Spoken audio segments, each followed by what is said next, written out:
Hola Gracie, pernah gak sih kamu dengar ada tradisi di mana seseorang harus menari di atas bara api atau bahkan bergaul dengan arwah leluhur lewat ritual aneh? Dunia ini ternyata penuh dengan adat dan kebiasaan yang bagi kita mungkin terdengar gak masuk akal, tapi bagi mereka itu adalah bentuk penghormatan, keberanian, bahkan cinta. Di video kali ini kita akan bahas 8 adat paling unik dan ekstrim dari berbagai belahan dunia yang bakal bikin kamu geleng-geleng kepala.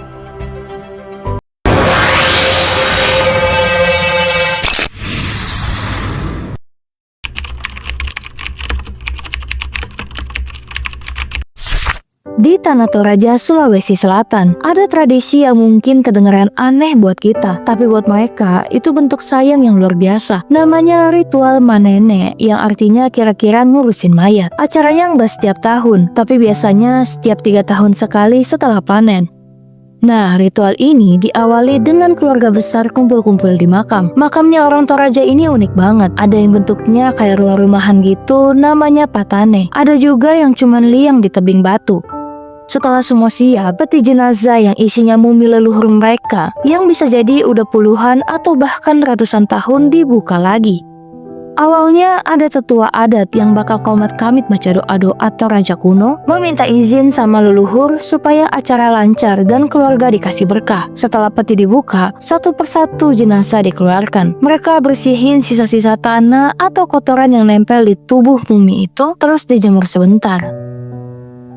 Nah, yang paling bikin merinding, mumi-mumi itu dipakein baju baru yang bagus-bagus. Bajunya rapi, kayak mau pergi ke pesta. Bukan kayak habis dari kuburan. Yang bikin kita mikir, kok bisa ya? Mereka gak cuma ngurusin mayat kayak benda mati. Keluarga Toraja ini ngobrol sama mumi-mumi itu, kayak lagi ngobrol sama orang yang masih hidup. Kadang setelah rapi, mumi-mumi itu dibawa jalan-jalan keliling desa atau ke kebun, kayak diajak tur keliling tempat yang dulu jadi kesukaan mereka. Ini semua buat nunjukin kalau mereka gak pernah nganggap si leluhur beneran pergi. Ikatan keluarga itu nggak putus cuma gara-gara kematian.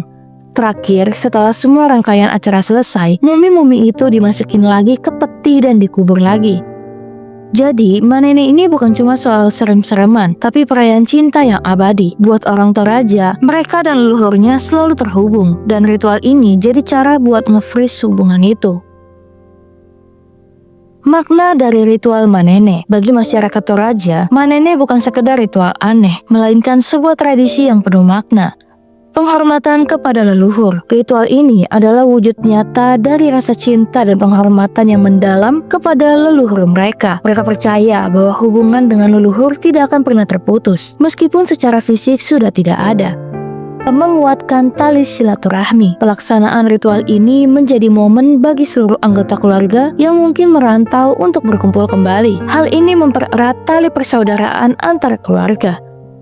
Mendapatkan berkat. Dalam kepercayaan tradisional Aluk Todolo, ritual ini dilakukan agar para leluhur memberikan berkat berupa keselamatan, kedamaian, dan keberhasilan, terutama dalam hal panen.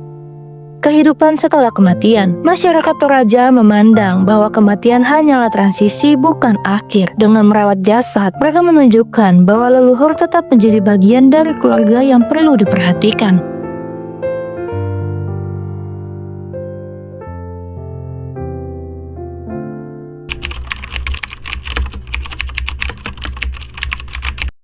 Jauh di pedalaman Papua, tepatnya di lembah Baliem, suku Dani menyimpan sebuah kisah tentang cinta, kesetiaan, dan duka yang begitu mendalam. Kisah itu terwujud dalam sebuah tradisi bernama Iki Palek. Bagi mereka, kematian bukanlah akhir dari segalanya, melainkan kehilangan yang begitu menyakitkan, dan rasa sakit di hati itu perlu diwujudkan secara nyata.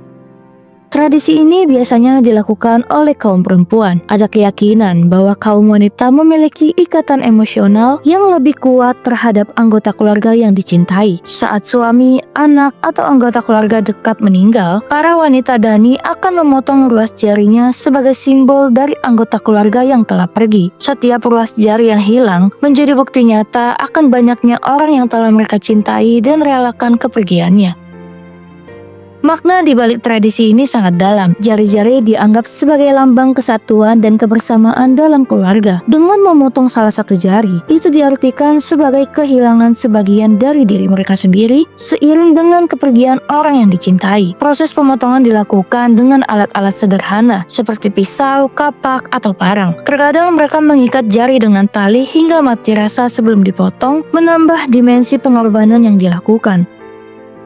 Namun seiring waktu berjalan, kisah ini mulai berubah. Perkembangan zaman, masuknya agama, dan kesadaran akan pentingnya kesehatan membuat tradisi ini perlahan memudar. Meskipun praktik fisiknya sudah banyak ditinggalkan, nilai-nilai yang terkandung di dalamnya, yaitu cinta, duka, dan kesetiaan yang mendalam, tetap hidup dalam kehidupan masyarakat suku Dani.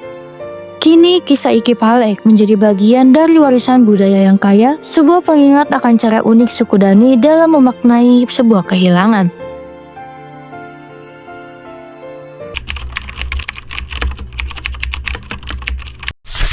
Di beberapa wilayah India, seperti di kuil-kuil di negara bagian Karnataka dan Maharashtra, pernah hidup sebuah tradisi yang menguji batas antara keyakinan dan logika, yaitu tradisi melempar bayi atau yang dikenal dengan Okali. Bukan tanpa alasan, tradisi ekstrim ini berawal dari sebuah cerita yang mengakar kuat di hati masyarakat setempat.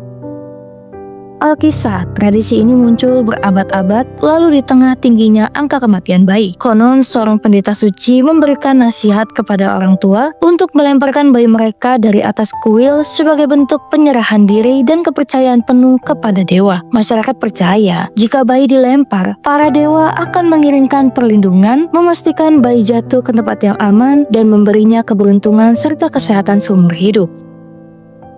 Ritual ini dilakukan dengan menyerahkan bayi yang biasanya berusia antara 3 bulan hingga 2 tahun kepada pemuka agama. Bayi-bayi mungil ini kemudian dibawa ke puncak menara kuil yang tingginya bisa mencapai belasan meter. Dari ketinggian tersebut, sang bayi dilempar ke bawah, di mana para kerabat dan warga telah siaga membentangkan selembar kain atau sprei besar untuk menangkapnya. Setelah tertangkap dengan selamat, si bayi akan diserahkan kembali kepada orang tuanya, disambut dengan sukacita dan seolah-olah telah mendapatkan berkat dari langit.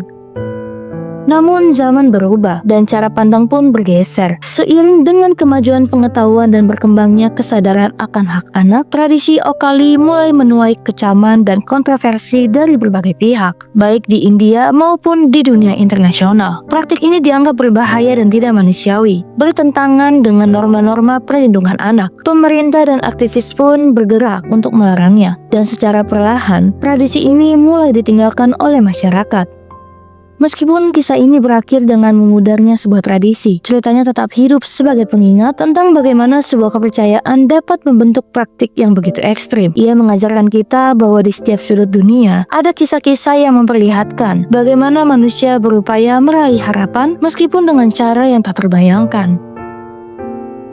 Makna utamanya berpusat pada penyerahan diri total kepada kekuatan ilahi yang dianggap sebagai satu-satunya jaminan keselamatan dan masa depan bagi bayi. Pada dasarnya, ritual ini adalah wujud syukur dan pemenuhan janji. Bagi orang tua yang telah lama mendambakan anak, ritual ini adalah bentuk persembahan tulus dan pemenuhan janji kepada dewa yang dipercaya telah mengabulkan doa mereka. Harapan akan keberuntungan dan kesehatan. Tradisi ini diyakini membawa berkah, keberuntungan, dan kesehatan yang prima bagi sang bayi seumur hidupnya. Perlindungan dari bahaya. Ritual ini juga dipercaya akan melindungi bayi dari segala penyakit dan bahaya di masa depan. Proses jatuh yang selamat dianggap sebagai tanda res dan perlindungan dari para dewa. Tradisi ini merupakan sebuah ekspresi harapan dan kepasrahan yang mendalam dari masyarakat yang hidup di masa ketika pengetahuan medis masih sangat terbatas dan angka kematian bayi tinggi. Mereka mengandalkan sepenuhnya pada kekuatan spiritual untuk memastikan kelangsungan hidup anak-anak mereka.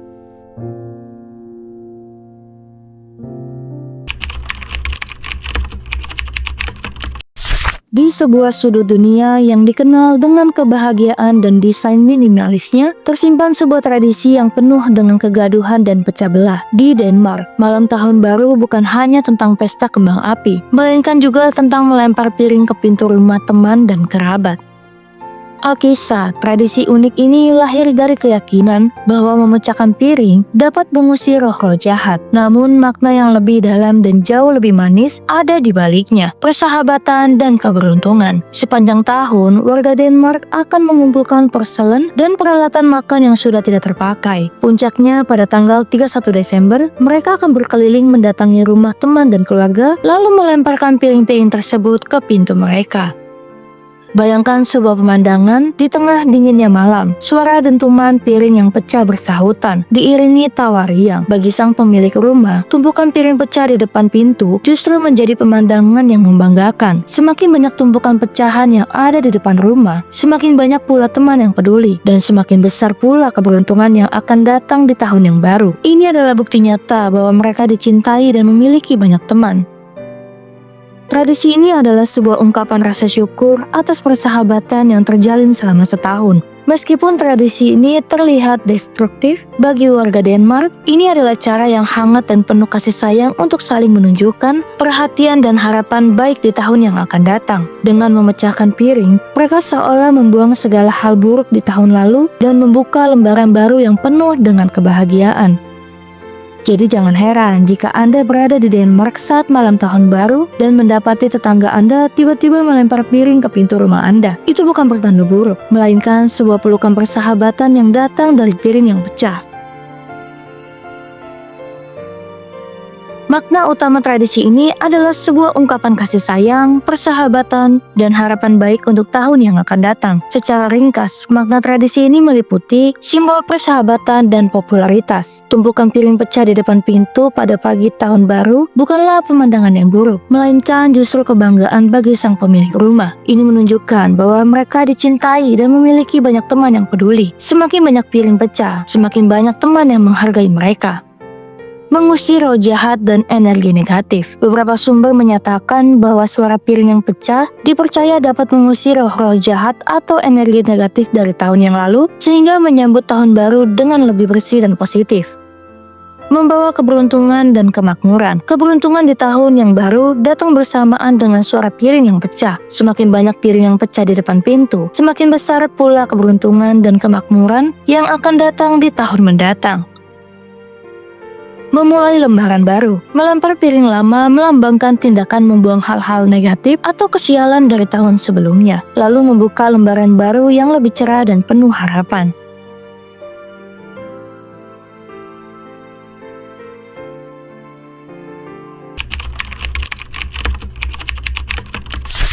Di jantung hutan hujan Amazon, hiduplah suku Sateremawe yang menyimpan sebuah tradisi kuno yang menguji batas kekuatan fisik dan mental para pemudanya. Tradisi ini dikenal sebagai inisiasi semut peluru atau tukandira, sebuah ritual mengerikan yang menjadi jalan bagi seorang anak laki-laki untuk menjadi pria sejati. Alkisah, saat seorang anak laki-laki Sateremawe mencapai usia remaja, ia harus berani menghadapi salah satu pengalaman paling menyakitkan di dunia. Prosesnya dimulai dengan perburuan semut peluru atau Paraponera clavata, serangga yang sengatnya 30 kali lebih menyakitkan daripada sengatan lebah atau bahkan disamakan dengan rasa sakit akibat tertembak peluru. Ratusan semut ini kemudian dibius dengan larutan herbal alami, lalu ditenun ke dalam sepasang sarung tangan khusus yang terbuat dari daun. Ketika efek bius mulai hilang, para semut akan terbangun dalam keadaan marah dan agresif. Di tengah upacara yang penuh ketegangan, setiap calon pria akan mengenakan sarung tangan yang penuh dengan semut-semut itu. Mereka harus bertahan selama 10 menit penuh, sementara sengatan demi sengatan menusuk tangan mereka. Rasa sakit yang luar biasa ini seringkali disertai dengan kelumpuhan sementara pada tangan dan lengan, serta gemetar hebat selama berjam-jam. Untuk mengalihkan perhatian dari penderitaan yang tak tertahankan, mereka juga harus menari mengikuti irama. Upacara ini bukanlah ujian satu kali. Untuk benar-benar dianggap sebagai pria sejati, seorang pemuda harus menjalani ritual ini sebanyak 20 kali selama beberapa bulan atau bahkan beberapa tahun. Ini adalah bukti ketahanan, keberanian, dan kesiapan mental untuk menghadapi rasa sakit dan tantangan hidup di alam liar. Bagi Sateremawe, hidup tanpa penderitaan atau usaha sama sekali tidak bernilai. Pada akhirnya, tradisi ini adalah sebuah cerita tentang bagaimana suku Satremawe mendefinisikan kedewasaan, bukan dengan usia, melainkan dengan ketahanan, keberanian, dan kemampuan untuk menghadapi penderitaan demi kehormatan suku. Sebuah kisah yang mengajarkan bahwa di balik rasa sakit yang ekstrim, terdapat makna yang mendalam tentang kekuatan spiritual dan kesiapan menjadi seorang pejuang sejati. Tradisi inisiasi semut peluru atau tukandira bagi suku Satremawe di Amazon memiliki makna yang sangat mendalam dan spiritual. Lebih dari sekedar ritual yang mengerikan, tradisi ini adalah sebuah proses pembentukan karakter, ketahanan mental, dan transisi ke kedewasaan yang sakral. Secara ringkas, makna tradisi ini pembuktian ketangguhan dan keberanian. Inti dari ritual ini adalah menguji ketahanan fisik dan mental seorang pemuda. Sengatan yang sangat menyakitkan menjadi tolok ukur untuk membuktikan bahwa ia cukup kuat dan berani untuk menghadapi tantangan hidup sebagai seorang pria dan pejuang suku. Pembersihan spiritual. Dalam kepercayaan Satremawe, rasa sakit dari sengatan semut peluru dipercaya mampu membersihkan jiwa dari kenakalan masa kanak-kanak. Proses ini merupakan ritual pembersihan spiritual yang mempersiapkan diri untuk memasuki babak kehidupan yang baru dengan jiwa yang lebih murni.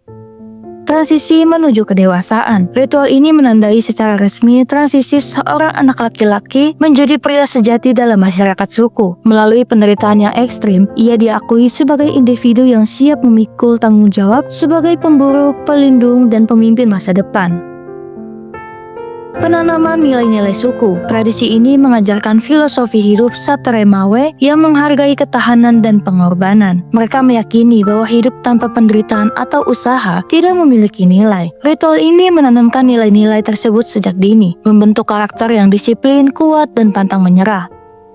Penyatuan dengan alam dan leluhur. Penggunaan semut peluru, salah satu elemen yang paling berbahaya di hutan Amazon, menunjukkan hubungan yang erat antara suku dengan alam liar. Ritual ini juga memperkuat ikatan dengan leluhur karena tradisi ini telah diwariskan dari generasi ke generasi, menjadikannya bagian tak terpisahkan dari identitas budaya mereka.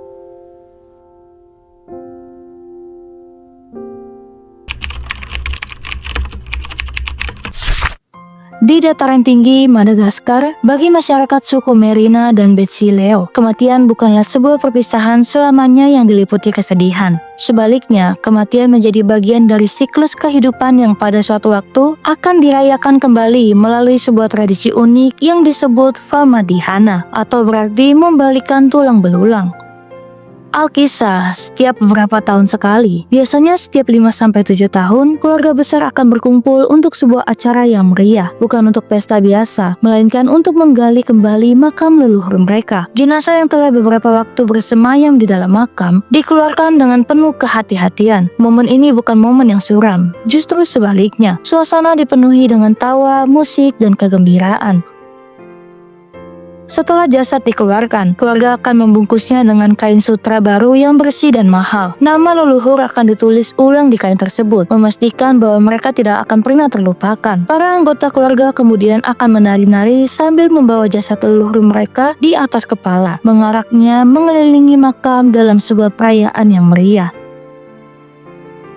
Ini adalah kesempatan bagi keluarga yang masih hidup untuk berkomunikasi dan memperbarui ikatan dengan leluhur mereka. Mereka akan menceritakan kabar terbaru tentang keluarga, meminta restu, dan bahkan meminta bantuan untuk hal-hal tertentu seperti memiliki keturunan. Acara ini diakhiri dengan pesta besar, di mana seluruh keluarga dan teman berkumpul untuk makan, minum, dan bersenang-senang seakan-akan sang leluhur turut menikmati perayaan tersebut. Sebelum matahari terbenam, jasad leluhur akan dikembalikan ke makam dengan hati-hati. Tradisi ini berakar pada kepercayaan bahwa roh leluhur tidak akan sepenuhnya meninggalkan dunia ini sampai jasad mereka hancur. Famadihana dipercaya membantu mempercepat proses pembusukan sehingga roh dapat beristirahat dengan tenang. Kisah Famadihana adalah sebuah pengingat bahwa dalam beberapa budaya, hubungan dengan orang yang telah meninggal tetap menjadi bagian integral dari kehidupan, dihiasi dengan perayaan yang penuh sukacita bukan duka.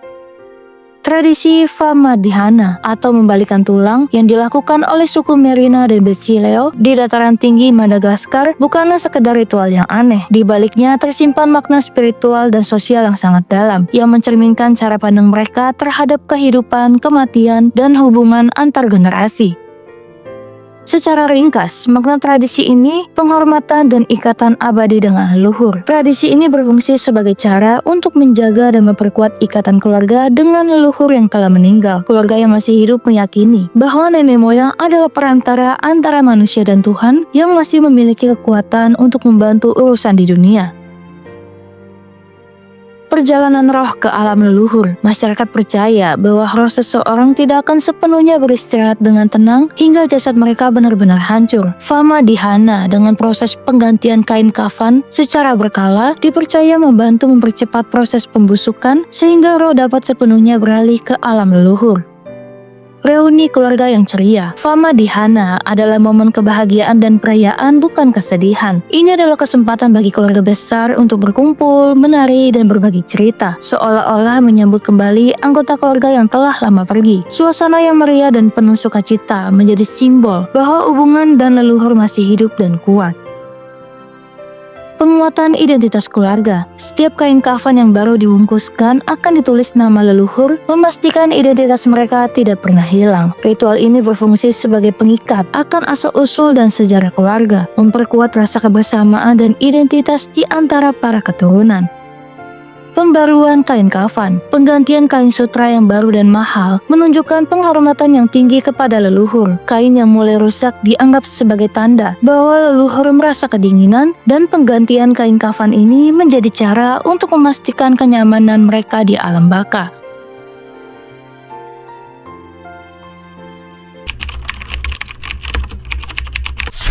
Di Ekuador, malam tahun baru disambut dengan sebuah tradisi yang penuh dengan api, tawa, dan sedikit kegilaan. Tradisi ini dikenal sebagai Ano Viejo atau Tahun Lama. Sebuah ritual di mana orang-orang membuat dan membakar boneka-boneka yang mewakili segala hal buruk dari tahun yang akan berakhir.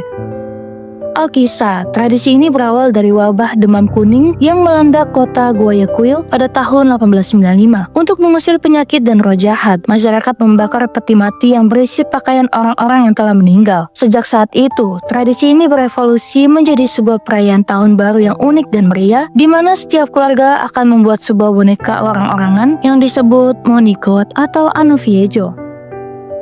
Boneka-boneka ini bisa dibuat menyerupai siapa aja, mulai dari politisi yang tidak disukai, tokoh publik kontroversial, karakter kartun, hingga anggota keluarga sendiri. Boneka-boneka ini dibuat dari koran bekas, kain, dan diisi dengan kembang api. Sepanjang hari, boneka ini akan dipajang di depan rumah, menjadi pusat perhatian dan seringkali menjadi bahan lelucon. Menjelang tengah malam, ritual dimulai. Kaum pria akan mengenakan pakaian perempuan seperti para janda yang sedang berduka atas kematian Ano Viejo mereka, dan berkeliling meminta uang receh kepada para pengguna jalan. Pada tengah malam, saat jam berdentang dan menandakan datangnya tahun yang baru, setiap keluarga akan membakar boneka Ano Viejo mereka. Jalan-jalan dipenuhi dengan api dan ledakan kembang api, menciptakan suasana yang meriah dan penuh semangat. Membakar boneka ini adalah cara untuk mengucapkan selamat tinggal pada semua kesialan dan kegagalan di tahun lalu, dan dengan penuh semangat menyambut keberuntungan dan harapan di tahun yang baru. Tradisi membakar Ano Viejo di Ekuador memiliki makna yang dalam, berakar pada keyakinan akan pembaharuan dan pembersihan spiritual di setiap pergantian tahun. Secara ringkas, makna tradisi ini pembersihan dari masa lalu. Membakar boneka Ano Viejo melambangkan tindakan membuang semua kesialan, kesalahan, dan hal-hal buruk yang terjadi di tahun yang telah berlalu. Api dipercaya memiliki kekuatan untuk menyucikan dan membersihkan segalanya, meninggalkan masa lalu di belakang. Awal yang baru dan penuh harapan. Dengan membakar boneka, masyarakat Ekuador secara simbolis membuka lembaran baru yang bersih, penuh dengan keberuntungan, kebahagiaan, dan harapan untuk tahun yang akan datang. Satire sosial dan politik. Tradisi ini juga menjadi wadah bagi masyarakat untuk mengekspresikan ketidakpuasan atau kritik terhadap tokoh-tokoh publik, dan membakar boneka yang menyerupai politisi atau figur kontroversial. Mereka secara simbolis mengekspresikan kekecewaan mereka. Tradisi dan identitas komunitas. Proses pembuatan dan pembakaran boneka ini seringkali melibatkan seluruh anggota keluarga dan tetangga. Ini menjadi sebuah acara komunal yang memperkuat ikatan sosial, tradisi, dan rasa kebersamaan di tengah masyarakat.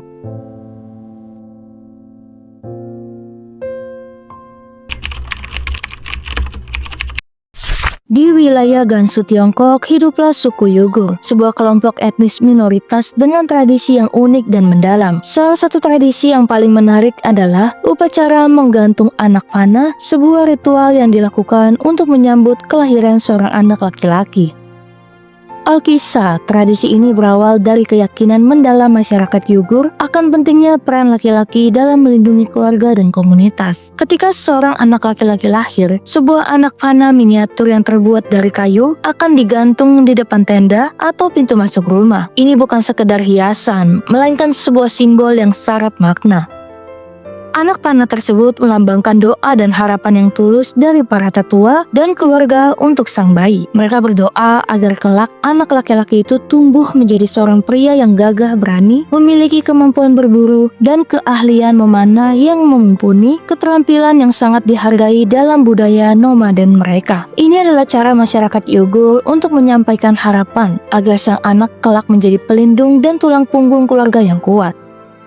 Selain itu, anak panah ini juga dipercaya dapat mengusir roh-roh jahat dan memberikan perlindungan spiritual bagi si bayi. Simbol panah yang tajam dianggap sebagai alat untuk menangkis segala bentuk bahaya dan pengaruh negatif, memastikan sang anak tumbuh dalam keadaan yang aman dan tentram.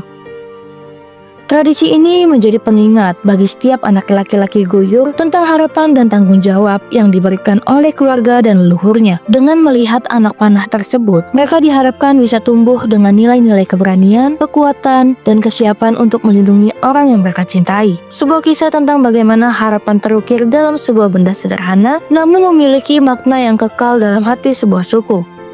Tradisi menggantung anak panah miniatur di depan rumah suku Uyghur saat seseorang anak laki-laki lahir memiliki makna yang sangat mendalam dan multifaset, mencerminkan nilai-nilai fundamental dan budaya mereka. Makna tradisi ini, harapan akan ketangguhan dan keberanian. Anak panah melambangkan harapan agar sang anak tumbuh menjadi sosok yang gagah berani, kuat, dan tangguh, layaknya seorang pemanah yang ulung. Ini adalah doa agar ia mampu menghadapi tantangan hidup dan menjadi pelindung bagi keluarga serta komunitas.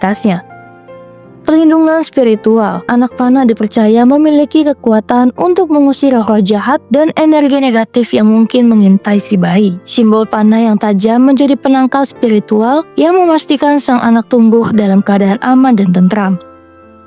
Simbol tanggung jawab dan kewajiban. Tradisi ini merupakan pengingat bagi setiap anak laki-laki Uyghur tentang peran dan tanggung jawab yang akan diemban di masa depan. Ia diharapkan tumbuh dengan kesadaran bahwa ia kelak akan menjadi tulang punggung keluarga dan pelindung komunitas.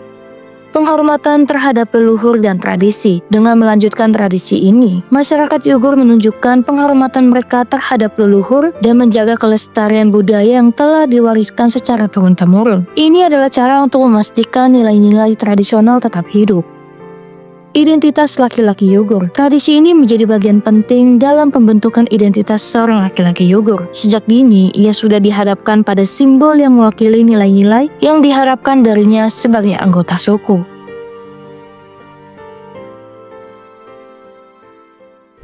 Nah, itulah beberapa adat yang bagi kita mungkin terasa aneh, tapi justru jadi bagian penting dari identitas budaya di tempat asalnya. Unik banget kan? Kadang yang terlihat tidak masuk akal di mata orang lain, justru punya makna yang dalam dan penuh filosofi. Kalau kamu sendiri, adat mana yang paling bikin kamu kaget? Atau malah menurutmu keren banget buat dipertahankan? Tulis pendapatmu di kolom komentar ya. Dan jangan lupa like, comment, share, dan subscribe biar kamu gak ketinggalan kisah unik dunia lainnya.